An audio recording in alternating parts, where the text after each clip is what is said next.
नमस्कार साथियों, मैं एस्ट्रोलॉजर सुरेश कुमार दादीज। आज अपन ऐसे ग्रहों की चर्चा करेंगे जो दोनों एक दूसरे के अपोजिट होकर के एक साथ घूमते हैं। अगर राहु लग्न में है तो केतु सप्तम भाव में होगा। राहु केतु ऐसे ग्रह हैं, इनको छाया ग्रह भी कहते हैं। जिस ग्रह के साथ रहेंगे वैसी उनकी प्रकृति हो जाएगी। मान लो ये राहु गुरु के साथ हो गया तो उसकी प्रकृति उसके प्रतिरूप हो जाएगी। ऐसे केतु है तो अच्छे ग्रहों के साथ ये इनकी प्रकृति अच्छी हो जाती है, बुरे ग्रहों के साथ प्रकृति अच्छी हो जाती है। अब मान लो ये राहु लग्न में है तो केतु सप्तम भाव में आ गया, और यहाँ बृहस्पति हो या सूर्य हो तो उसके साथ, हालांकि सूर्य के साथ ग्रहण योग बनाता है तो अपोजिट रिजल्ट देता है, लेकिन फिर भी उसकी प्रतिछाया तो इस पर आती है। तो अपन चर्चा करते हैं, सीरियल वाइज इनका देखते हैं और दोनों ग्रहों का साथ ही देखेंगे। बाकी तो अलग अलग ग्रहों का देख रहे थे, आज दोनों ग्रहों का एक साथ ही देखेंगे। राहु लगन के अंदर मस्तिष्क संबंधी तकलीफ देता है, शारीरिक कष्ट देता है क्योंकि शरीर का स्थान पहला है। और उसके अलावा इसकी एक चीज़ और, इन राहु का काम है बदलाव लाना। अगर इसके अनुरूप व्यक्ति बदलाव कर लेता है तो ठीक, नहीं तो ये अपने आप बदलाव कर देता है। तो इसके अनुरूप आपको बदलाव करना, तो अपने स्वेच्छा से बदलाव करोगे तो आपको फायदा मिलेगा। और राहु अपने हिसाब से बदलाव करने लगा तो आपकी लुटिया डूबा दे सकता है। तो इसलिए ये कहना, राहु का काम ही बदलाव लाना और केतु का काम है मोह भंग करना। जिस स्थान पे पड़ा हो उसी स्थान का मोह भंग कर देता हमारा। तो राहु लग्न में है, अब ये शारीरिक बदलाव लाता है, तो आपने अपने रूप से कार्य कर लिया इसके अनुरूप से तो आप तर जाओगे, फायदा हो जाएगा। और राहु अपने हिसाब से फिर ये जैसे सिर में चोट लगना इत्यादि कहीं होता है, शारीरिक कष्ट तो देता है। इसलिए लग्न में राहु है।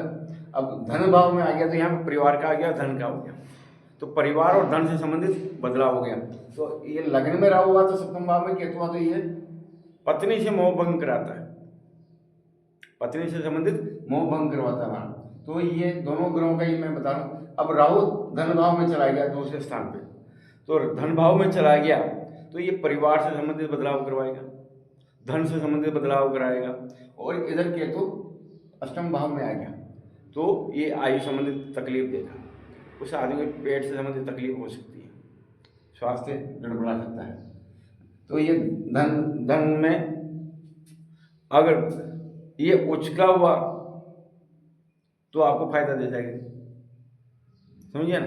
तो ऐसे अब राहु यहाँ पे 23 स्थान पे आ गया तो केतु आ गया यहाँ पे भाग्य स्थान पे। तो ये पराक्रम स्थान, छोटे भाई बहनों का स्थान नहीं है, दोस्तों का स्थान है। तो इस हिसाब ये राहु यहाँ आते ही अगर उनसे संबंधित आपने बदलाव कर लिया, आपने मेहनत, ये फिर कठोर परिश्रम करवाता है। राहु का काम है कठोर परिश्रम करो। कई लोग जैसे काल सर्प दोष होता है, राहु केतु होता है तो वन साइड में सारे ग्रह, और वो तो उसको काल सर्प दोष बोलते हैं। अब काल सर्प दोष जितने बड़े बड़े प्रतिष्ठित व्यक्ति हैं उनसे कोई काल सर्प दोष है। ये ऐसे लोग क्या बार बार, ये कई बार तो रोडपति बना देता है और कई बार करोड़पति बना देता है। तो राहु केतु की यही मेहनत करवाते हैं, कठिन परिश्रम करवाते हैं, कठिन परिश्रम के बाद ही आपको रिजल्ट देते हैं। राहु तृतीय स्थान पे आ गया तो ये मेहनत में बदलाव आपको करना है, दोस्तों से संबंधित बदलाव करवाता है। इधर ये भाग्य स्थान, ये अगर केतु यहाँ पे तो कहीं पे यात्रा में आपको चोरी, क्योंकि यात्रा का स्थान भी है तो वहाँ पे चोरी वगैरह चकारी का आपका डर रहेगा, समझिए।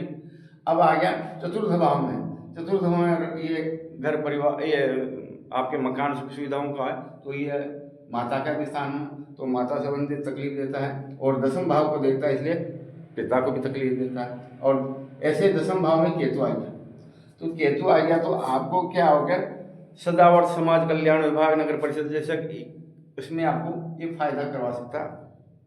उस डिपार्टमेंट में आप नौकरी करो तो उसमें ये फायदा करवा सकता है। और आप पिता को तकलीफ देता है तो ये तो राहु तो माता को तकलीफ देगा, इधर पिता को केतु देगा। अरे एक दूसरे सप्तम भाव से देख रहे तो दोनों एक दूसरे तकलीफ देते हैं हमारा।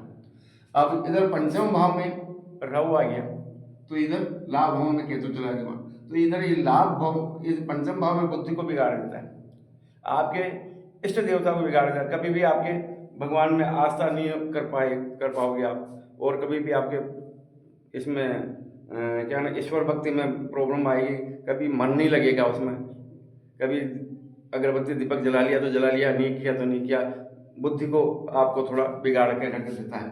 और इधर लाभ भाव में केतु, तो ये लाभ आपको कोई चीज़ का इस जीवन में लाभ नहीं मिलेगा, तो लाभ को बिगाड़ करके ये रख देता हमारा।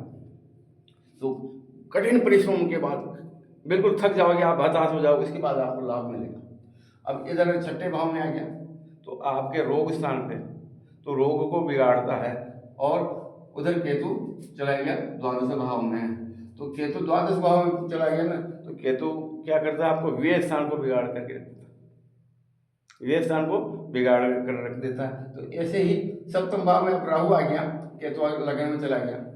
अब केतु लग्न में चला गया तो केतु क्या क्या आपको आपके शरीर से संबंधित मोह भंग हो जाएगा।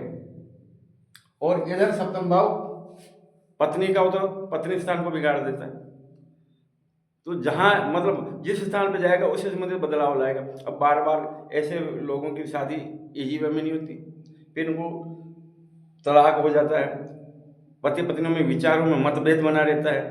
और अब सप्तम भाव में है, तो अब सप्तम भाव में यहाँ केतु पड़ा हुआ लग्न के अंदर, तो केतु क्या करेगा, आपसे पेट से संबंधित तकलीफ देगा, क्योंकि केतु का स्थान पेट के नीचे का हिस्सा है, समझिए ना। और राहु वायु है, तो अब ये केतु यहाँ पे आ गया।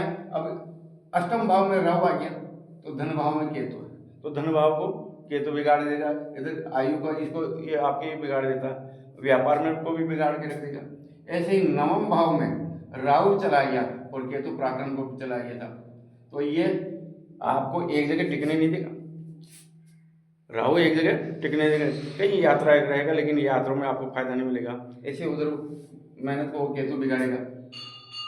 अब दसवें भाव में राहु चला गया और चतुर्थ भाव में, तो आपको नौकरी संबंधित एक जगह टिक करके नौकरी नहीं करोगे, व्यापार टिक के नहीं करोगे, उसमें बदलाव बार बार करवाए। राहु का काम क्या, टिकट नहीं देता, तो बार बार व्यापार में बदलाव आना निश्चित है, स्थिरता प्रदान नहीं कर पाओगे। मैंने कल बताया था शनि तो स्थिरता प्रदान करता है, राहु बदलाव करवाता है, तो नौकरी पेशा व्यापार संबंधी बदलाव होगा, पिता के विचारों में मतभेद दिखेगा। और इधर माता को इसको केतु बिगाड़ेगा। और यहाँ पे ये चंद्रमा का क्षेत्र भी है, तो चंद्रमा का क्षेत्र का उसको तो केतु और चंद्रमा के वैसे ही ग्रहण योग बनता है, तो वैसे तकलीफ देता है। लाभ भाव में राहु चला जाता है तो आपके लाभ इजी भी नहीं होगा। और पंचम भाव में केतु, आपको पढ़ाई में वो नहीं होगा। वैसे ऐसे आदमी ज़्यादा गुप्त विद्या होती है उनके पास, लेकिन उसका सदुपयोग करने वाला होना चाहिए, समझिए ना। अब द्वादश भाव में राहु चला गया और केतु यहाँ पे आ गया। छठे स्थान का केतु इसे अच्छा माना गया है कि बुध का भी क्षेत्र वैसे केतु अच्छा माना गया। अब केतु यहाँ आता है तो ऐसे आदमियों को सावधान रहना पड़ेगा, स्वास्थ्य संबंधी सावधान रहना पड़ेगा। तो ऐसे ये आपके द्वादश भावों में राहु केतु का मैंने आपको विश्लेषण कर दिया। आपको इसको सब्सक्राइब करना, लाइक करना और आगे बढ़ाना। बहुत बहुत धन्यवाद साहब।